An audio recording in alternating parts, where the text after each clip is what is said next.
JRD. Tata का पूरा नाम जहांगीर रतनजी दादाभाई टाटा था। वह भारत के प्रमुख उद्योगपतियों में से एक थे और टाटा समूह के विकास में उनकी भूमिका अतुलनीय थी। उनका जन्म 29 जुलाई 1904 को पेरिस, फ्रांस में हुआ था। उनके पिता रतनजी टाटा और माता सुजैन ब्रीरे थी। जे.आर.डी. टाटा को बचपन से ही उच्च शिक्षा और आधुनिक सोच का वातावरण मिला। उन्होंने अपनी प्रारंभिक शिक्षा फ्रांस, जापान और भारत में प्राप्त की। इसके बाद उन्होंने इंग्लैंड में उच्च शिक्षा प्राप्त की। हालांकि उनकी रुचि व्यवसाय और उद्योग में अधिक थी। साल 1925 में केवल 21 वर्ष की उम्र में वह टाटा समूह में शामिल हुए।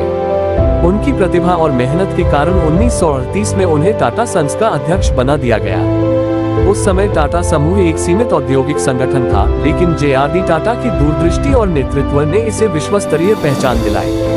जे.आर.डी. टाटा को भारत में नागरिक उड्डयन के जनक के रूप में भी जाना जाता है। 1932 में उन्होंने टाटा एयरलाइंस की स्थापना की, जो आगे चलकर 1946 में एयर इंडिया बनी। उन्होंने भारतीय उद्योग को नए आयाम दिए और कई क्षेत्रों में विकास किया, जैसे इस्पात, ऊर्जा, होटल, रसायन, ऑटोमोबाइल और IT। उनकी सोच हमेशा सामाजिक और राष्ट्रीय हितों को प्राथमिकता देने की रही।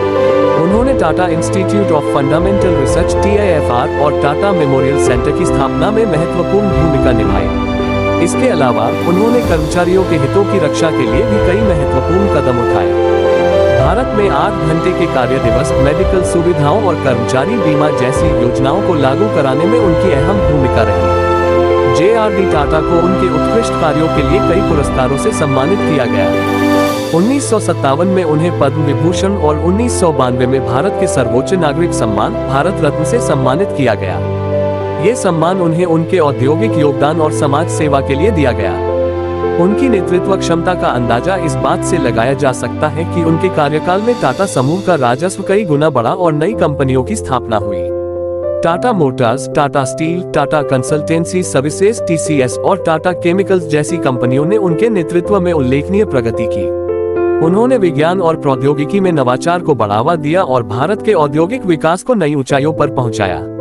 सामाजिक सेवा के क्षेत्र में भी जे.आर.डी. टाटा ने महत्वपूर्ण योगदान दिया। उन्होंने टाटा चैरिटेबल ट्रस्ट और टाटा एजुकेशन ट्रस्ट की स्थापना की, जिससे हजारों लोगों को शिक्षा और स्वास्थ्य सुविधाएं मिली। उनका मानना था कि उद्योग केवल लाभ कमाने के लिए नहीं, बल्कि समाज के कल्याण के लिए भी होना चाहिए। 29 नवंबर 1993 को जिनेवा, स्विट्जरलैंड में जे.आर.डी. टाटा का निधन हो गया। उनका जीवन भारत के लिए एक प्रेरणा स्रोत है। उन्होंने उद्योग और समाज के उत्थान के लिए जो योगदान दिया, वह हमेशा याद किया जाएगा। जे.आर.डी. टाटा केवल एक उद्योगपति ही नहीं, बल्कि एक दूरदर्शी नेता और समाज सुधारक भी थे। उन्होंने भारत के औद्योगिक विकास को नई ऊंचाइयों तक पहुंचाया और भारतीय समाज में सकारात्मक बदलाव लाने का निरंतर प्रयास किया। उनका जीवन हमें मेहनत, ईमानदारी और समाज सेवा की प्रेरणा देता है।